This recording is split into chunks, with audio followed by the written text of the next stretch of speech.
Tocando sua xereca, cadu. Hey guys, Dumpork here. My first few videos here on YouTube, so just bear with me. I'm going to go over a few projects and some cool things to make and things to do. So basically, the first one is I built an enclosure for my Tivo Tarantula Pro 3D printer, which I bought recently from AliExpress. While it was quite fun to assemble, once I got it going, it was fairly unstable in terms of decent print, so I decided to make an enclosure for it. So here's the box here I made for it. It's made out of a lot of recycled material because I am the Dumpork. Basically this stuff here is ACM, which is a composite material, plastic core and aluminium on the either side of it, or aluminum. So on the inside of that is plywood, just 12mm plywood, and on the interior I have sound deadening foam, which I also got from AliExpress, which also helps minimize the heat loss and basically can maintain a decent temperature inside, so it's quite helpful.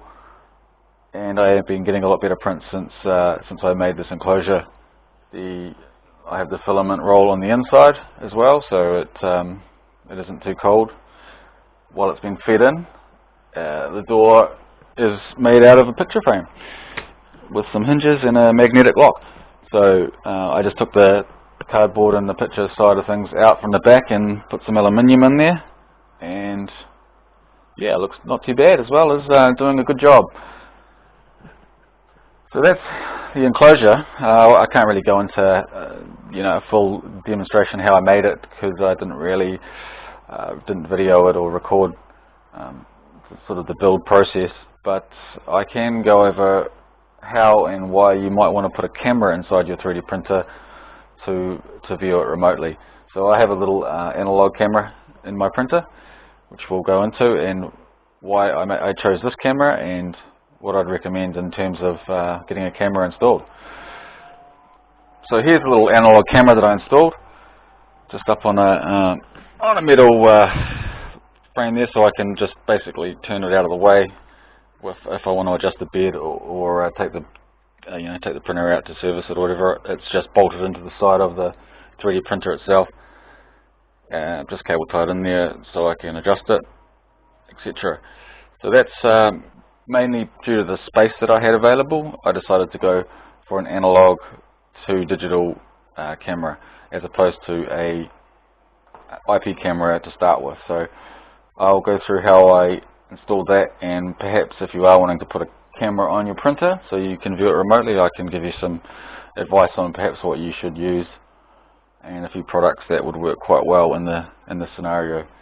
A few sort of drawbacks to using an analog camera like this would be the quality.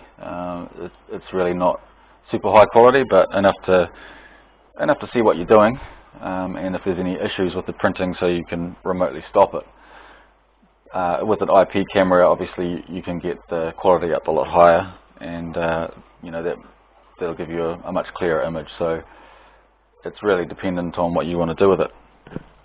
So I'll go into how I install the camera and what system I'm using.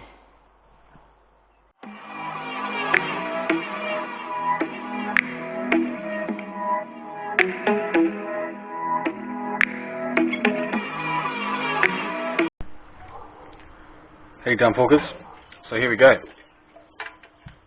Here's the system that I'm using on my 3D printer to view my printing. This is the network box. It's a network video server. This is an old machine, so probably won't need to worry about sort of linking info on these, because I just used it because I have it sitting around essentially. But it has an analog camera here. Here's a small pinhole camera, and that goes to the video input goes into this machine here. Has a microphone, etc., and the network port goes straight into my network and a 12-volt power supply. So turns my analog video into a network video, goes onto my network, and then I can view it remotely via some software. So that essentially is my system, but you're probably going to want something like this, or something smaller perhaps. So this is a Wi-Fi IP camera. This is just a bit of a cheap one from AliExpress. It's only 720p, so it's only 1 megapixel, I believe, but that's not too bad. It does the trick. So essentially this will plug into a DC power supply like this. Sometimes they don't supply them.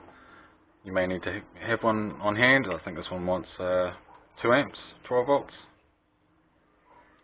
Yep, up there. And it tells you the username and password, which is quite helpful. We'll jump on the computer or the screen grab shortly, and I'll show you how to find the camera and how to set it up. Things that you are going to want to do when you get your IP camera and wanting to set it up is, if it's on static IP, you want to change, if it's on DHCP under network settings, you're going to want to change that to a static address, so when your router reboots, or if it drops offline or something, it doesn't come up with another address when it comes back online and you'll lose your feed. So basically, yeah, it's great to know what your address is and keep it there. So this one's already set up on my network, so I can go on and check it. But what I'll do is I'll show you guys how to find your IP camera as soon as you plug it in on your network, and how to change it to static, get your link going, getting your feed going via a web browser, or alternately, I don't use this feature, but here's this QR code here. A lot of them will have this, and you download an app on your iPhone or your Android, you scan that code in, and that puts all of the password details and remote settings for you to view this camera on your phone or tablet. So that might be what you want to do. I have a slightly different setup, but we can go through a couple of settings anyway. So yeah, this is what you're going to want.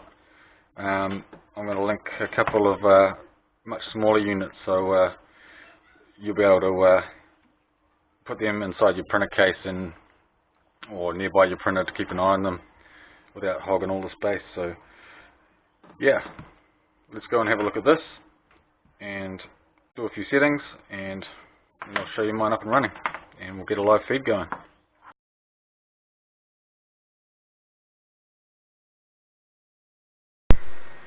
Alright guys, we are going to install our new network camera. So you're going to need a couple of things. You're going to need a program called Advanced IP Scanner, which I can put a link down under this YouTube video, and you're just going to need a web browser. Okay, so the IP camera I have has an Ethernet port and it does Wi-Fi. Since when I plugged it in, I don't know the IP address, so I'm going to need to find that out. The one that you get perhaps will have a default IP address and you'll know. Otherwise you'll need to find out what it is in order to access it, just to tune it and set up your Wi-Fi network, etc. So what I'm going to do is, I don't know the IP address, but I know what company made the camera, so this will come up when I run this.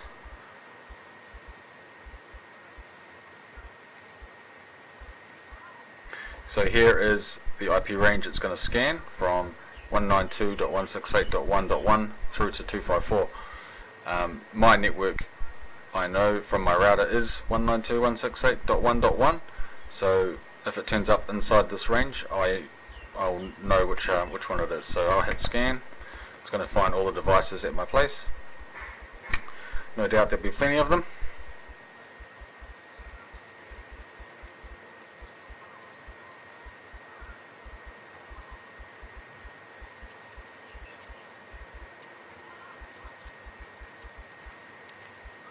These are all static IP addresses, not DHCP.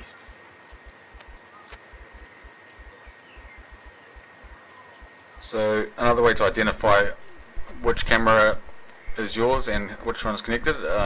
Quite often there's a MAC address sticker on the device. You can just match the MAC address number to the IP address.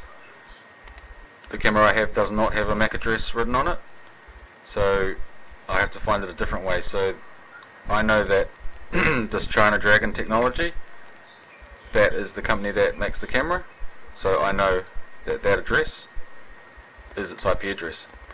So now we can go into our Firefox or Chrome, whatever you like really, and type in that address.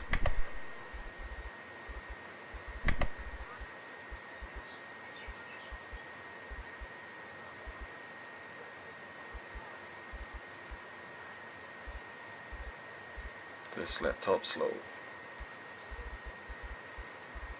Okay, so I'm going to type in 192.168.1.33. Okay, it's asking for a username and password. That was written on that sticker on the camera. You should have that as instructions on your camera. Admin. It's quite common to be admin on camera. And save.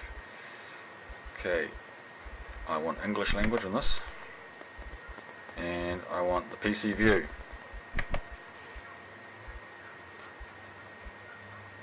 Okay, if I hit this run, you'll need Adobe Flash. You may not on yours, but this one does. I'll allow that, and that should allow a picture to come through.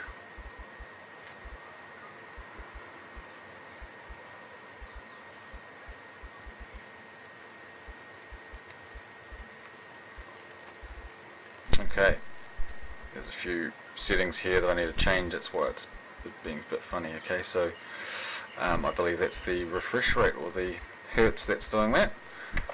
So if we can go into settings, a couple of things we want to do. I'm going to change my video format from 50 Hz to 60 Hz, and then hit apply. And I think on this particular one that fixes that issue. You probably won't have that problem.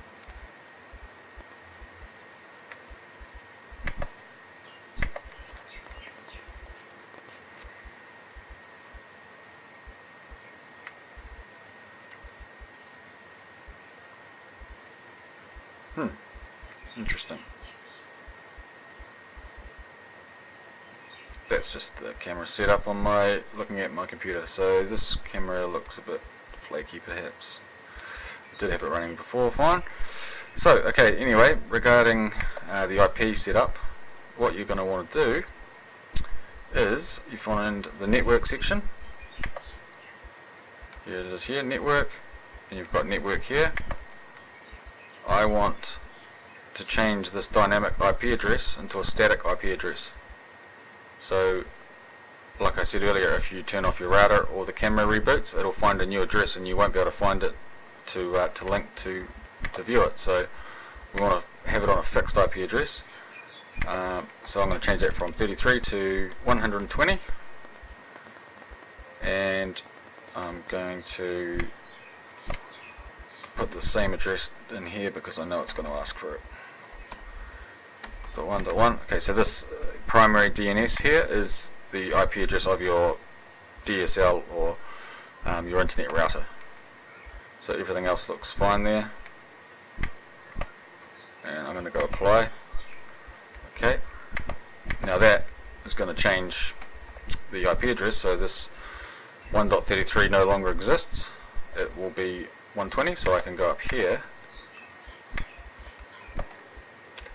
and change that to 120, and we're back in at the new address on a fixed IP address, which is what we want.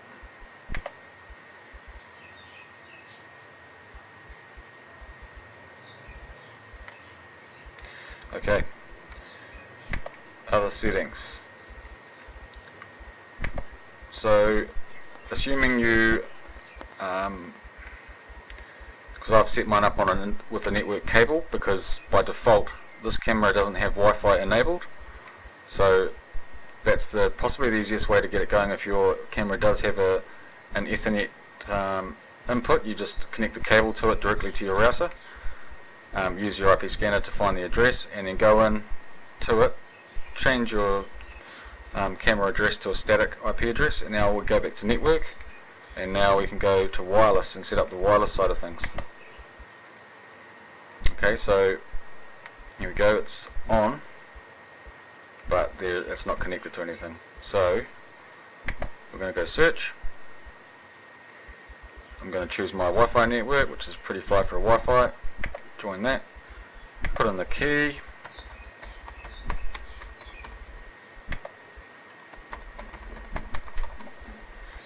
We can check that.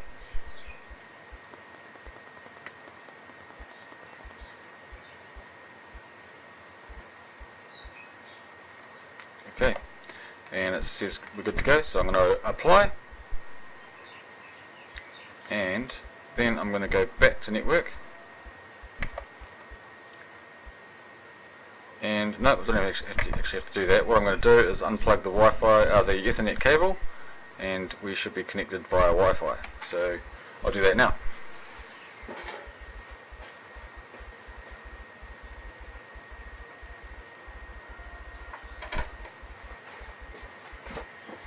Okay, so I've disconnected the Ethernet cable. Can we still view this?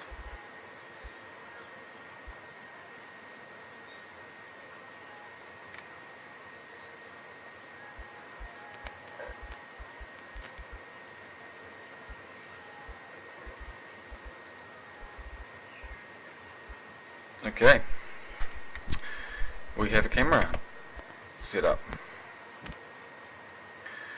So other settings, you might want to do an OSD, which is an overlay for your camera, for your 3D printer. So if I go change this here under OSD set, if I change it to Tarantula for my printer and go apply, then on the camera itself we'll have the word Tarantula when you're monitoring it.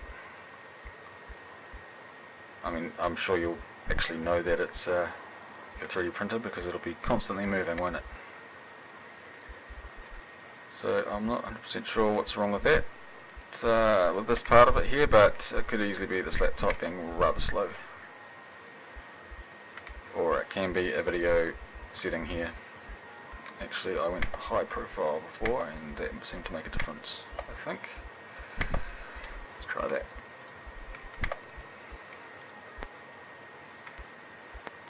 Okay, so we're now running on Wi-Fi. We've got a fixed IP address. Now it's really just time to find a good spot for your 3D printer and pop it in there. Plug the power, your 12 volts back into it, and you're good to go. So this will be the part you may have already set up your QR code and your app to view it remotely, but this is quite handy, so you can just jump on a web browser anywhere in your own house on your own network and view your printer. Cool. So alright, so now I've got my camera inside my case ready to go, and here she is. Now we can keep an eye on our prints.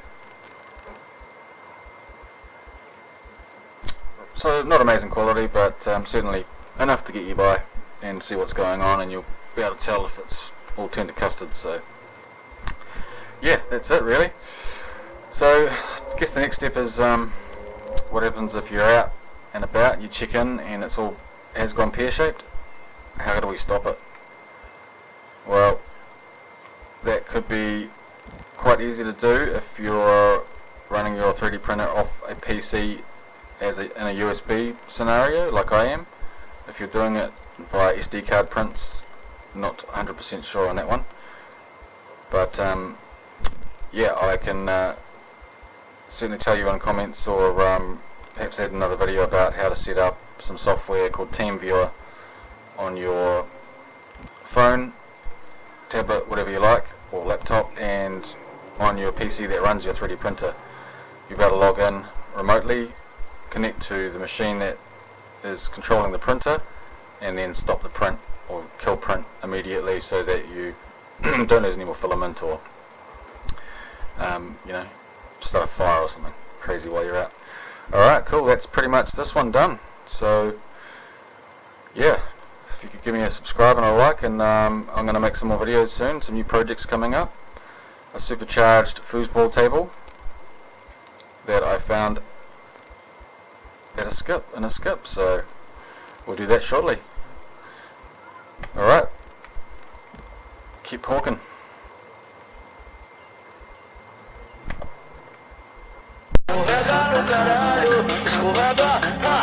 Tocando sua xereca, cadu, cadu, cadu, cadu, cadu, cadu, cadu, cadu, cadu.